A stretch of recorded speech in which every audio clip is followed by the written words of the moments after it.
मुर्मू, राष्ट्रपति भारत, राष्ट्रपति भवन नई दिल्ली। क्या एडीएम साहब अभी बस 5 मिनट से पढ़ दूंगा, आप भी सुन लियो। आदरणीय महोदय, हम मजदूर और किसान आज पूरे भारत में अपने मुद्दों को उजागर करने और निवारण की मांग के लिए विरोध कर रहे हैं। हम यह ज्ञापन आपको इस उम्मीद के साथ भेज रहे हैं कि आप देश की इन 2 प्रमुख उत्पादन शक्तियों के पक्ष में हस्तक्षेप करेंगे। भारतीय किसान यूनियन विगत 38 वर्षों से देश के उस वर्ग की आवाज को उठा रही है जिसे लोकतंत्र में दबाने का काम किया जा रहा है।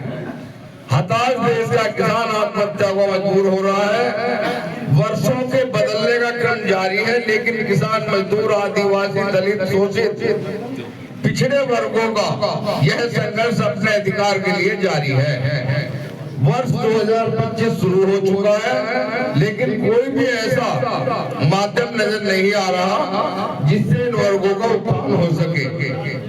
किसानों ने 2020 में 3 कृषि कानूनों के खिलाफ देश की राजधानी को घेरकर आंदोलन किया। किसानों के लंबे संघर्ष के बाद जब कृषि कानून वापस लिए गए थे, तब किसानों से किए गए वादे आज तक पूरे नहीं हुए हैं।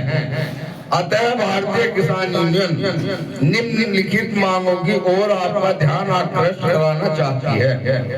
नंबर 1 है, सभी फसलों के लिए कानूनी रूप से गारंटीकृत खरीद के साथ C2+50% पर एमएसपी देनी सुनिश्चित की जाए।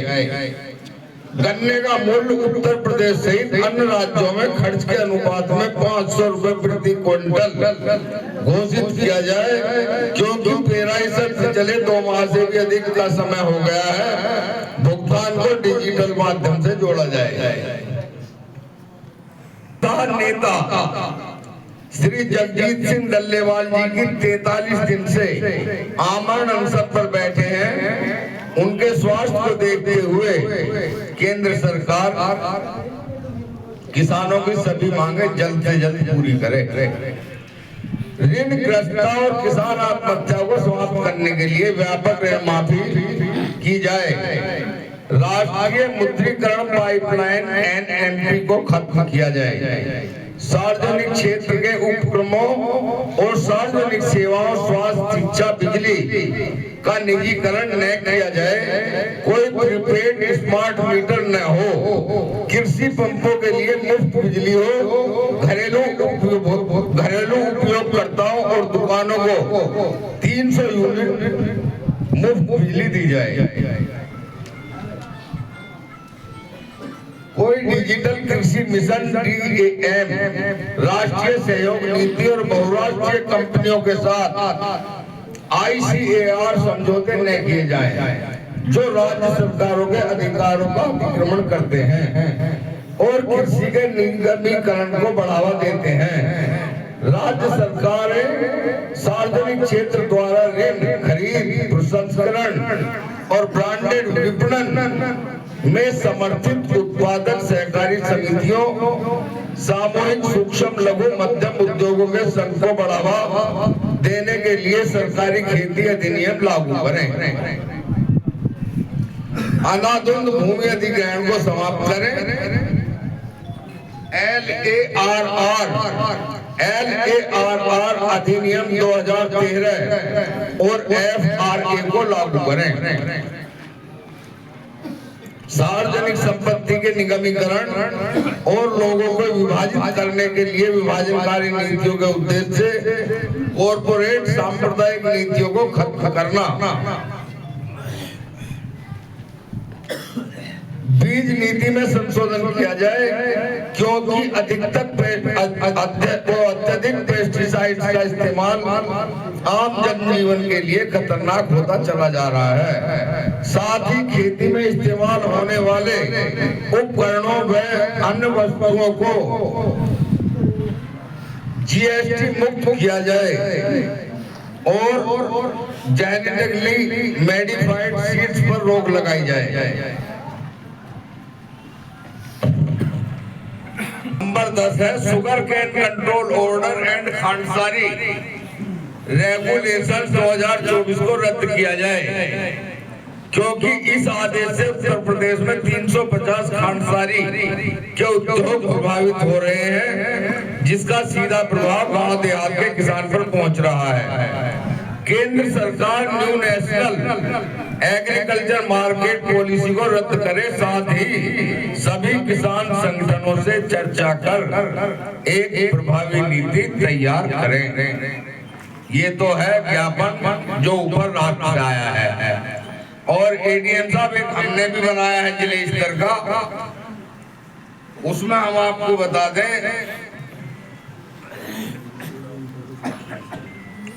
एडीएम साहब पहले कुछ बात होंगी, आ जाओ भाई भी बना लियो जैसा हमेशा बनाए हुए फैल लियो जाओ स्टॉप कर लो।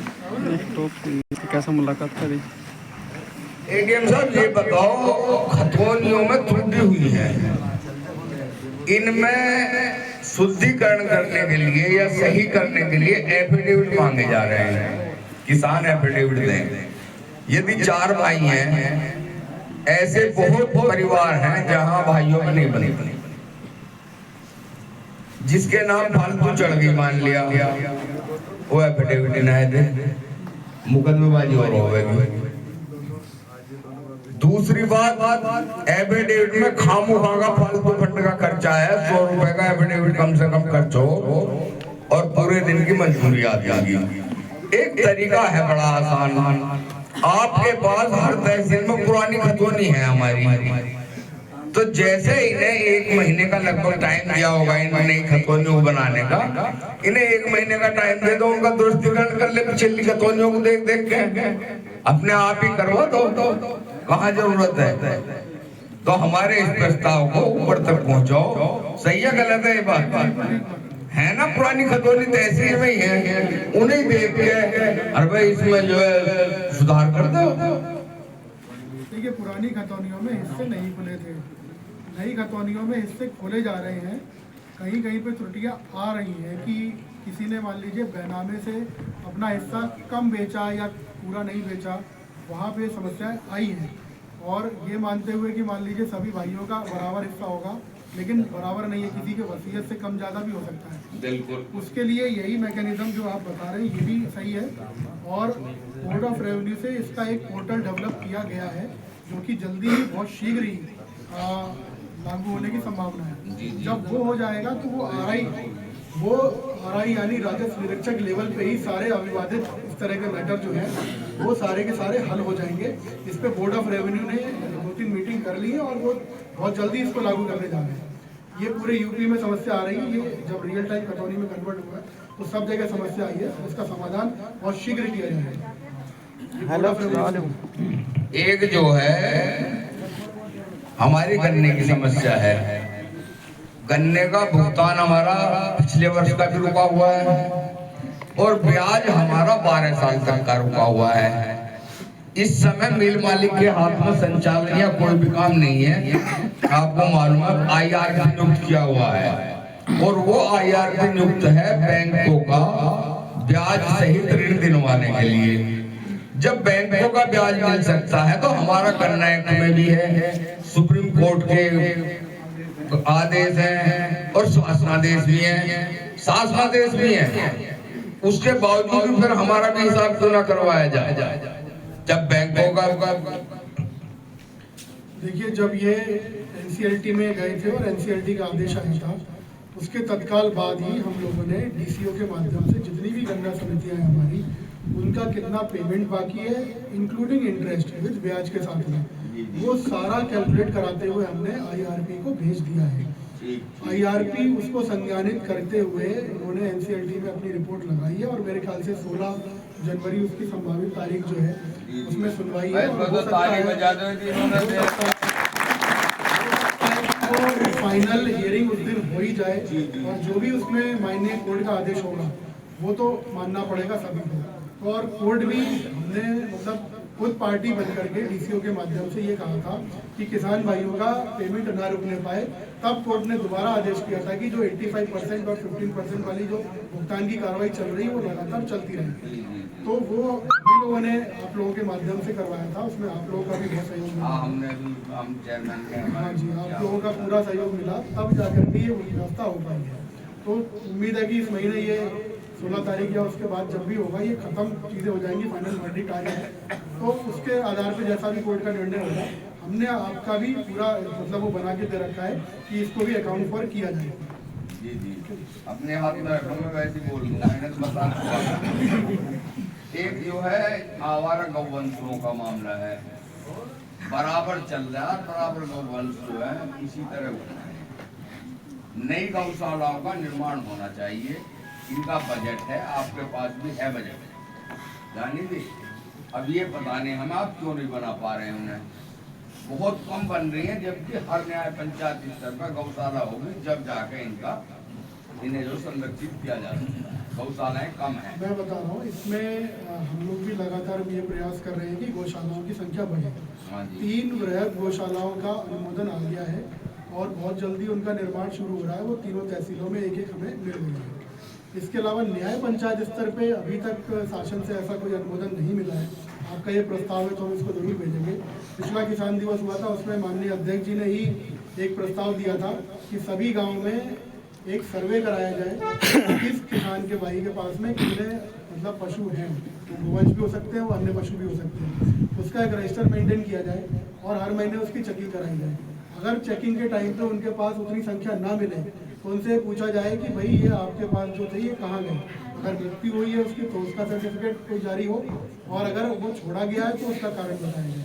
क्योंकि आवारा गोवंश ये कहीं बहुत हमारे बाहर जनपद से नहीं आ रहा है, हमारे ही जनपद से कहीं ना कहीं समस्या तो समाधान करने के लिए हम लोग भी बहुत जल्दी प्रयासरत हैं। जो आपने बताया कि न्याय पंचायत स्तर पर तो उसका आपके माध्यम से अगर हमें एक वो मिल जाए तो हम इसको शासन में भेज दें। अगर न्याय पंचायत स्तर पर हमें अनुमति मिल जाए तो हम न्याय पंचायत स्तर पर भी भूमि उपलब्ध कराने को तैयार हैं।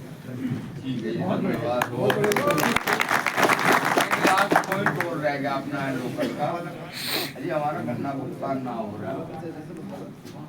देहात में कम से कम जो है ये बिजली कनेक्शन जो है काटा कुटी ना करें, वक्त साथ हो रहे हैं, घर में तो साथ हो लिए हमने सुलझाए हैं वे, क्योंकि गन्ना भुगतान जब हो जाएगा तो गाँव मजदूर भी किसान से ही अटैचमेंट होता है। गांव के मजदूर का, क्योंकि वो किसान का काम करता, और जो किसान पर पैसा नहीं है तो मजदूर का कहाँ से आ जाएगा।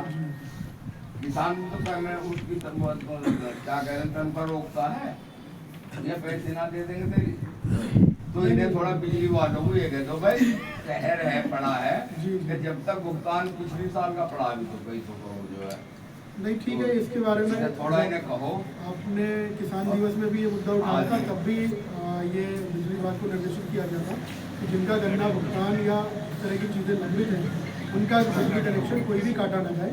और आपके माध्यम से मैं दोबारा ये एसपी साहब को बुला के एसपी साहब को जाना चाहिए, क्योंकि वे इन्हें धमका रहे हैं, इन्हें सस्पेंड कर रहे हैं, तो ये जनता पे दबाव नहीं वो नहीं वो है ना, वो शासन से जब रिव्यू होता होगा तो बात आई होगी। लेकिन ये मुद्दा जो है ये शासन को पहुँचाया जाएगा कि गन्ना पेमेंट की वजह से जो डिले हो रहा है। ठीक है, चलो भैया अभी बना खड़े हो जाओ, सब खड़े हो जाओ, सब खड़े पीछे आ जाओ, भैया आगे बढ़िया रहोगे, इतने ही फोटो आगे और खुल जाओ। हमने खड़े तो वैसे आ जाएंगे और बाकी